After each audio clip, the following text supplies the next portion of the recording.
পাশ করে তাই এডিশন হয়ে যাবে। শেষ করে আমার বাবাই কাকি মা বাবা পড়তে বসো পড়তে বসো, পড়াশোনা করে তারপর বাইরেছে দশম পারছে।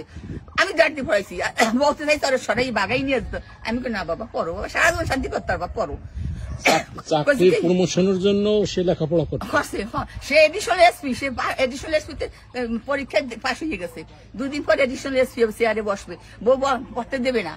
আর আমি বলছি না এই এডিশনাল এসপি তুমি না হইতে তোমার আমার এই যে এত কষ্ট 20 বছরে সব জলাঞ্জল হয়ে যাবে। ওর বউ চাইছে ওর সরাই নিতে, ও না করে না পারলো, ও তোর স্বামী জ্ঞান করে না, ওগুলো বদমাইশ। পারতো না টাটা বা বাই দেওয়া, যে ওয়াইফ সে আমার একটা বাই করে যায়, সেটা পারতো না একমাত্র তার মায়ের জন্য, আমার শাশুড়ি মার জন্য। সে পছন্দ করতো না, তাই যেদিনই করতো সে রেগে যেত। তারপর থেকে আমার হাজবেন্ড বাদ দিয়ে দিল বাই দেওয়া তার মায়ের সামনে। তো সেদিনকে কোনোভাবে সে দেখলো কি তার মা ঘরের দিকে গেছে, তো সে আমাকে বাই দিল হাত নেড়ে আমার দিকে তাকিয়ে। মানে নিজের ওয়াইফকে দেখুন একটা বিষয়, যে এটা কিন্তু শুধু আজকে সুস্মিতার ঘটনা নয়, বাংলাদেশের ম্যাক্সিমাম ঘরে আমরা যদি দেখি যে শাশুড়ি ওয়াইফের যে দ্বন্দ্বটা, যার কারণে ওয়াইফ চাইলেও তার হাজবেন্ডের সঙ্গে কোয়ালিটি টাইম স্পেন্ড করতে পারে না, আর মা ছেলেকে বিয়ে দেওয়ার পর তাকে একটু স্পেস দেওয়া বা সেইটা কিন্তু মায়েরা করে না। শুধুমাত্র আজকে সুস্মিতার ঘটনা থেকে আমরা বুঝতে পারি বা আমরা শিক্ষা নিতে পারি, আমাদের যে ঘরে ছেলে রয়েছে, আমাদের ঘরে মেয়ে রয়েছে, তো আমরা ছেলে মেয়ের বিয়ের পরে আসলে কি করা উচিত বা কি হলে একটা ছেলে একজন পুলিশ অফিসার সে অনেক বেশি তার মনের জোর হয়, সেই জায়গা থেকে সুইসাইড করার মতো একটা সিদ্ধান্ত নিয়েছে, কতটা সে মেন্টাল স্ট্রেস নিয়ে, কতটা ডিপ্রেশন থেকে সে সুইসাইড করেছে। আমার হাজবেন্ড আমাকে খুব ভালোবাসতো, কিন্তু তার ভালোবাসা ছিল লুকানো। আমি যখন তাকে বলতাম, সে আমার থেকে অনেক সিনিয়র ছিল, তো আমি যখন তাকে বলতাম যে চলো একটু মোড়ের মাথা থেকে একটু চা খেয়ে আসি, আমার সাফোকেটেড লাগতেছে, কজ আমাকে বাবার বাড়ি আসতে দিত না, আমার হাজবেন্ড চাইতো না আমি বাবার বাসায় আসি। তো তখন সে বলতো কি তাহলে মাকে বলে মা তুমি আমি একসাথে চলো হেঁটে আসি, চা খেয়ে আসি। তো আমি বলতাম আমার সাফোকেশনের কারণ তো তোমার মা। সে আমাকে প্রত্যেকটা সেকেন্ডে তুমি অফিসে থাকাকালীন যে পরিমাণে পেইন দিচ্ছে, আমি সাফোকেটেড ফিল করতেছি। তো বাইরেও যদি সে যায়, আমার সাফোকেশন যদি আমি সাথে নিয়ে যাই, তাহলে আমি আর ফ্রি হলাম কিভাবে? আমার হাজবেন্ডের কথা ছিল ওটা, তো সে সেটা ক্যান্সেলই করে দিল। তখন আমরা শান্তিনগরে ছিলাম। সাথে এরকম আমার ওয়াইফ মানতে পারছে না, আমি কি করব? তো সবার জন্য আজকে সুস্মিতা রয়েছে সামনে বসিয়ে আমি এই কথাটা বলছি যে আপনার দুটো অপশন, একটা হচ্ছে আপনি বিয়ে করবেন না, অথবা আপনার দুদিকে ব্যালেন্স করা। মাকে বুঝতে হবে সে বিয়ে করেছে, মাকেও ছাড় দিতে হবে, ওয়াইফকেও ছাড় দিতে হবে। দুদিকে যদি আপনি ব্যালেন্স না করতে পারেন, সুইসাইড কিন্তু সমাধান নয়। আজকে ও একা হয়ে গেছে। আপনার শাশুড়ির আর আপনার কয়টা ছেলে মেয়ে? আমার শাশুড়ির মেয়ে বড় একজন, আর আরো 2টা ছেলে আছে, আর আমার হাজবেন্ড সবার ছোট। তাহলে আপনাদের সংসারের সমস্যাগুলো হচ্ছিল, সে কেন বাকি ছেলেদের কাছে বা গ্রামে থাকলো না কিছুদিনের জন্য হলেও? বাকি ছেলেরা আমার হাজবেন্ডের মায়ের মানে আমার শাশুড়ি মায়ের এই অন্যায়গুলো মেনে নিত না। তারা ঠিকই তার মাকে শ্রদ্ধা করতো, ভক্তি করতো, কিন্তু তাদের ওয়াইফের সাথে অন্যায় হলে তারা বলতো যে মা এটা ওর অধিকার। তাহলে আমার তাদের যদি মাঝরাতে খেতে ইচ্ছা করতো, তাদের ওয়াইফের হাতের কোনো খাবার, একটা বড়া বা একটা চপ বা একটা ভাজা পোড়া, তাদের ওয়াইফরা ঠিকই তাকে বানিয়ে দিতে পারতো। অথচ আমি আর আমার হাজবেন্ড সন্ধ্যা 9টার পর থেকে আইসোলেটেড, মানে পুরোপুরি রুমের মধ্যে। তার মা আমার হাজবেন্ডকে 2.5 বছরে শীতের সময় শোয়াই দিয়ে, কম্বল মুড়ি দিয়ে, লেপ মুড়ি দিয়ে শোয়াই দিয়ে যেত, বাবু তুই ঘুমা, মাথায় হাত বোলাই দিয়ে যতক্ষণ আমার হাজবেন্ড না ঘুমায় ততক্ষণ সে ঘুম পাড়ায় দিয়ে যায়। তো বলতো তুই উঠবি না, সুস্মিতা দরজা দাও। আমি আমার মতো দরজা দিয়ে রুমে চলে আসতাম। বিয়ের প্রথম যে হাজবেন্ড ওয়াইফের কোয়ালিটি টাইম কোনো কিছু ছিল না। মানে আমার শাশুড়িকে আমি নিজে আমার হাজবেন্ডকে বলেছিলাম, আমরা ঢাকায় শান্তিনগরে শেলটেক রহমান ভিলায় 20 তলার 18 তলায় বাসা ভাড়া নিয়েছিলাম। আমি আমার হাজবেন্ডকে নিজে বলছিলাম যে মা যেহেতু গ্রাম থেকে আসতেছে, মাকে মাস্টার বেডটা মাকেই দেওয়া হোক, অ্যাটাচড বাথরুম আছে, বড় রুম আছে, ব্যালকনি আছে, সাথে ওই রুমটা মাকে দেওয়া হোক, মা একটু অ্যাডজাস্ট করুক। আমি নিজে বলেছি আমার হাজবেন্ডকে। আমার হাজবেন্ড বললো বাহ তুমি তো ভালো, অন্য কেউ হলো তো বলতো যে মাস্টার বেড আমি নিব, কিন্তু তুমি বলছো আমার মাকে দিতে। আছে ঠিক আছে, হ্যাঁ আমার মা তো গ্রাম থেকে আসছে, আমি আমার মাকে ওই মাস্টার বেডটাই দিব। সেও দিল, আমার তো কোনো আপত্তি ছিল না। আমি আমার শাশুড়ি মাকে খাইয়ে পর্যন্ত দিয়েছি। আমার শাশুড়ি মার মাথা ব্যথা করলে মাথা টিপে দিতাম, মাথায় তেল দিয়ে দিতাম, জল দিয়ে দিতাম, সবকিছু করেছি। কিন্তু উনি আপনার সাথে যেরকম করেছে, বাকি যে আপনার জায়েরা আছে, বাকি 2 বউ, ওনার আর যে 2 পুত্রবধূ, তাদের সাথেও কি এরকম করতেন না শুধু আপনার সাথে? আমার মেজো জায়ের বিয়ে, আমার বিয়ে 3 মাস আগে হওয়ার কারণে আমার মেজো জা এটা ফেস করে নাই। আমার বড় জা এর সাথে 11 বছর শুনেছি ছিল, তো আমার বড় জা এটা ফেস করেছে। আমরা যতটা শুনেছি আপনার বড় যা বিয়ের এই 11 বছরে মাত্র 3 বার বাপের বাড়ি গেছে, যেতে পেরেছে মাত্র 3 বার। তো আপনার ক্ষেত্রে এরকম কোনো রেস্ট্রিকশন ছিল বাপের বাড়ি? আমাকেও তো এই 2 বছরে মাত্র 2 বার আমার বাবার বাসায় আসতে দেওয়া। তো এই যেতে না দেওয়ার কারণটা কি? সেটা 3 ছেলেকে এভাবে মানুষ করছে, বউদের বাপের বাড়িতে যেতে দেওয়া যাবে না খুব বেশি, আর যাওয়ার কি প্রয়োজন আছে, সংসার হয়েছে নতুন, সংসার করুক, এটাই আমার শাশুড়ি মার এথিক্স, যার কারণে বাবার বাড়িতে আসাও আমার খুব সীমিত ছিল। আপনারা তো তখন চট্টগ্রামে ছিলেন যখন উনি সুইসাইড করলেন, চট্টগ্রাম পোস্টিং না? তো তারপরে যখন ওখানে গেলেন বা বডি যখন বাড়িতে নিয়ে যাওয়া হলো, তো তখন আপনারা ওখান থেকে কিভাবে গেলেন? মানে আপনার হাজবেন্ডের বডি নিয়ে সরাসরি গেলেন নাকি আপনারা আলাদা চলে গেছিলেন গ্রামে? আমাকে গ্রামে নিতে দেওয়া হয় নাই, কারণ আমার ভাসুররা আমার হাজবেন্ডের মারা যাওয়ার খবর পেয়ে তারা ইন্টারভিউ দেওয়া শুরু করছিল। তারা আমার প্রতি তাদের যে আমার ক্ষোভটা দেখেছি আমার সাথে, হ্যাঁ, আমার বড় ভাসুর, মেজো ভাসুর তো নিজে ইন্টারভিউ দিয়েছে। মেজো ভাসুরের ওয়াইফ পাশ থেকে বলতেছে যে আমার মা বাবা ভাই নাকি আমার সাথে আমার হাজবেন্ডকে প্ররোচনা দিছে আত্মহত্যার জন্য, অথচ আমার মা বাবা ভাইয়ের সাথে আমার হাজবেন্ডের কথাই হতো না। কথা হতো না? তারা গেছে কতবার আপনার বিয়ের পরে? আমার বাবার বাসা থেকে আমার শ্বশুর বাড়িতে, মানে আমার হাজবেন্ডের বাসায় একবারও যাওয়া হয় নাই। আমার 2টা ভাই মাত্র একবার গিয়েছিল, তাও বিয়ের পর পর আমার কিছু জিনিসপত্র দেওয়ার জন্য তারা গিয়েছিল। আর আমার মা বাবা কখনোই যায় নাই, কখনোই না। তারা যে একটা জামাই আদর পাবে বা জামাই বাসায় যাবে, সেটা তারা পায় নাই, তারা যায় নাই। 2.5 বছর যাবত আমার শাশুড়ি মা, আমার হাজবেন্ড, আমার মা বাবাকে তাদের বাসায় অ্যালাউই করে নাই। দেখুন, আজকে আপনার কথাগুলো, আপনার এই বিষয়টা বাইরে আসার পরে কিন্তু অনেকেই তাদের কথা বলছে যে তাদেরও এরকম সমস্যা, অনেক ছেলেরা এরকম রয়েছে যে এই মা ভক্ত ছেলে বা ওয়াইফের সাথে সে টাইম কাটাতে না পারা। তো এই ক্ষেত্রে আপনি সবার জন্য কি বলবেন? দেখুন, আজকে আপনার হাজবেন্ড নেই, তাকে তো আর আমরা ফিরে পাবো না। আমার হাজবেন্ড আমাকে অনেক ভালোবাসতো, আমার হাজবেন্ড আমাকে প্রচন্ড ভালোবাসতো, আমিও ভালোবাসতাম, কিন্তু তার মা বাসতে দিত না। তার মা আমাকে তার সাথে ছাড়তই না, থাকতেই দিত না। একই ফ্ল্যাটের মধ্যে আছি, তার মা তার মায়ের রুমে, আমি আমার রুমে। আমার হাজবেন্ড যদি ওয়াশরুমের জন্য আমার রুমে আসতো, তার মা সাথে সাথে ফোন, কিরে কই গেলি? আমার হাজবেন্ড সাথে সাথে আবার ওয়াশরুম করে তার মায়ের রুমে সোজা। যতটুক্ষণ, সে তো পুলিশে ছিল, সে তো ডিফেন্সে ছিল, সে যেহেতু টাইম পায় না, দিনের বেলায় যতটুকু টাইম পাইতো তার মা তাকে আটকে রাখতো তার কাছে। তার মা তাকে খাইয়ে দিচ্ছে বা গল্প করতেছে, তার মা তাকে নিয়ে কীর্তন শুনতেছে বা টিভি দেখতেছে, সিনেমা দেখতেছে, খবর শুনতেছে। সে তার ছেলের কাছে বলতেছে, এটা কর বাবা, এটা কর বাবা, এটা কর, এটা কর, আয় বাবা এটা করি, আয় বাবা ওটা করি। আমার কাছে টোটালি আসতে দিত না। সে তার ছেলেকে নিয়ে তার রুমেই থাকতো, যতটাক্ষণ হেল্প করে নাই। এক পর্যায়ে আমার ননদের সাথে আমার কন্ট্যাক্ট বন্ধ হয়ে গেল, কারণ আমার ননদ আমার সাথে কথাই বললো না। সে আমাকে বলতো তুমি মানায় নাও।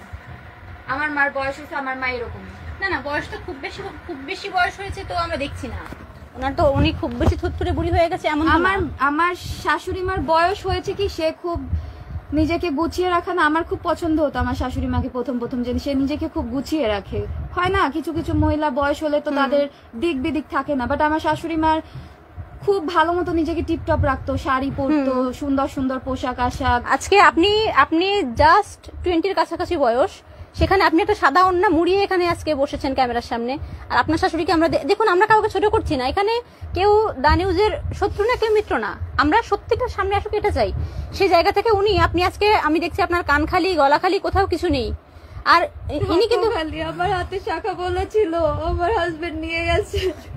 আমার কপালে সিঁদুর ছিল, আমার হাজবেন্ড নিয়ে গেছে। আমি আর কি পরবো? ওগুলোই তো আমার অলংকার ছিল, আমার আর কি লাগতো? আর তো কিচ্ছু লাগতো না। আমি একটু গয়না পরলে, কখনো যদি আমি ইমিটেশনেরও গয়না পরতাম, আমার শাশুড়ি আমার হাজবেন্ডকে খোঁচা মারতো, এই কিরে স্বর্ণ কই পাইলো? আমার হাজবেন্ড বলতো কি, না এগুলো তো ইমিটেশন, ওর বিয়ের আগে ও বাবার বাড়ি থেকে নিয়ে আসছে, ইমিটেশনের গয়না পরছে ও। আমার শাশুড়ি সহ্যই করতে পারতো না। আমি শুধু হাতে একটা শাখা আর আমার কপালে সিঁদুর থাকতো আর টিপ থাকতো আমার হাজবেন্ডের জন্য, যেটা পরতাম। আমি আর কখনো কিছু পরতাম না আমার শাশুড়ি মার কারণে। সে দেখতেই পারতো না। আমার হাজবেন্ড বলতো কি, তোমাকে শাড়ি পরলে খুব সুন্দর লাগে। আমার শাশুড়ি মা আমাকে সাজতেও দিত না। আমার বাড়ির প্রত্যেকটা মানুষ জানে আমি সাজতাম না বিয়ের পর থেকে। আমাকে আমার ফেসবুক কমেন্টেও অনেকে লিখছে যে কি রে তুই বিয়ের আগে এত সাজুগুজু করতে, বিয়ের পরে সাজুগুজু করিস না কেন? আমি বলতে পারতাম না, কারণ আমার শাশুড়ি মা চাইতো না যে আমি সাজি, তার ছেলে আমার দিকে তাকাক। এটা যারা আপনারা সুস্মিতাকে দোষী মানাচ্ছেন তারা, আপনি একটু বলুন, একটা মেয়ে, এটুকু একটা বাচ্চা মেয়ে আর কতটা স্যাক্রিফাইস করবে? একটা সধবা মেয়ের সাজ আমরা দেখছি, আমরা ভদ্রমহিলাকে ছোট করছি না, কিন্তু তিনি এখনো কান টানা দিয়ে কানের পরে রয়েছেন, গলায় হাতে পরে ঘুরছেন, দেখা যাচ্ছে। ওর বিয়ের সময় যেমন সাজ ছিল গয়না, আমি পার্সোনালি এই বিষয়টা আমি নোটিস করেছি। ওর বিয়ের সময়, বিয়ের ভিডিওতে পাশে বসে যেরকম কানে গলায় হাতে পরে রয়েছেন, এখনো তার ছেলে মারা যাওয়ার পরেও কিন্তু তার সেই সাজগুলো আছে। সেই সাজগুলো কিন্তু সুস্মিতার এখন নেই, যেটা ওর থাকার কথা। এই জায়গা থেকে আপনারা কিভাবে ওকে দোষী বলতে পারেন? আপনি ঘরে বসে একটা কমেন্ট করছেন, একটা ভিডিও দেখে কমেন্ট করছেন, আপনি খুব সহজে বলে দিচ্ছেন, কিন্তু যে সাফার করছে আপনি ওর জায়গা থেকে বিচার করুন।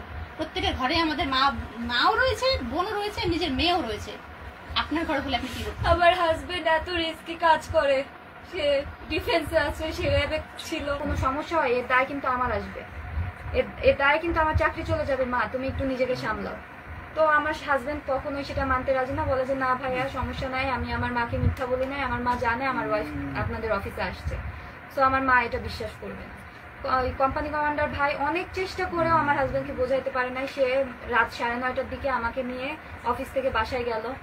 বাসায় যে আমি খাওয়া দাওয়া করি নাই, অফিস থেকে ওই কোম্পানি কমান্ডার কিছু স্ন্যাক্স তার বউকে দিয়ে আমাকে খাইয়ে দিয়েছিল। সেটাই আমার লাস্ট খাওয়া আমার হাজবেন্ডের সাথে বসে। বাসায় এসে আমরা রাতে হ্যাপি এন্ডিং করলাম।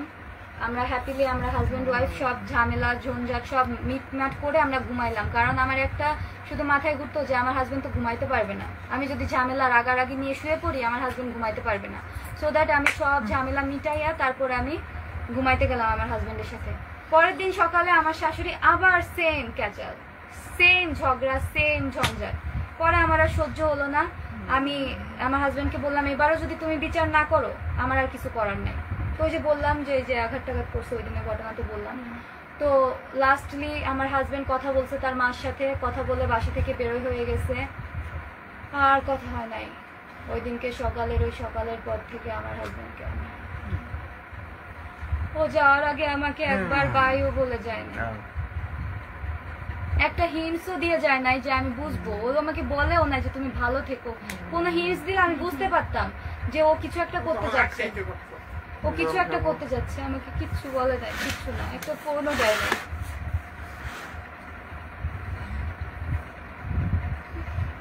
পরবর্তীতে আমার ফোনে ফোন আসলো, ফোন আসতে শুরু করলো 12:30 নাগাদ আমার ফোনে ফোন আসতে শুরু করলো যে ভাবি কি হয়েছে আপনি মেডিকেলে চলে আসেন। আমি বললাম কেন, কি হয়েছে, সমস্যা কি?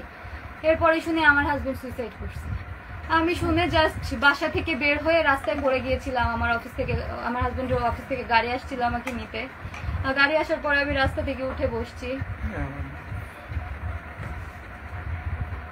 আর দেখা হয় না।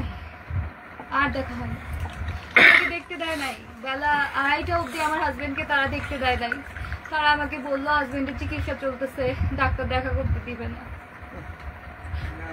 আমি যখন সবকিছু ছেড়ে ছুড়ে সবাইকে এক প্রকার জোর করে ধাক্কা দিয়ে যখন হসপিটালের ভিতরে দৌড়ে চলে গেলাম, দেখলাম এক কোনায় একটা সাদা কাপড় দিয়ে লাশ ঢাকা। আমার হাজবেন্ডের রানার কনস্টেবল ওইখানে সাদা কাপড় দিয়ে ঢাকা, আর রক্ত। আমি কিচ্ছু মানি নাই, সবাই আমার হাত ধরে আমি সবাইকে ছেড়ে ছুড়ে ওইখানে যে কাপড়টা উঠাই দেখি আমার হাজবেন্ড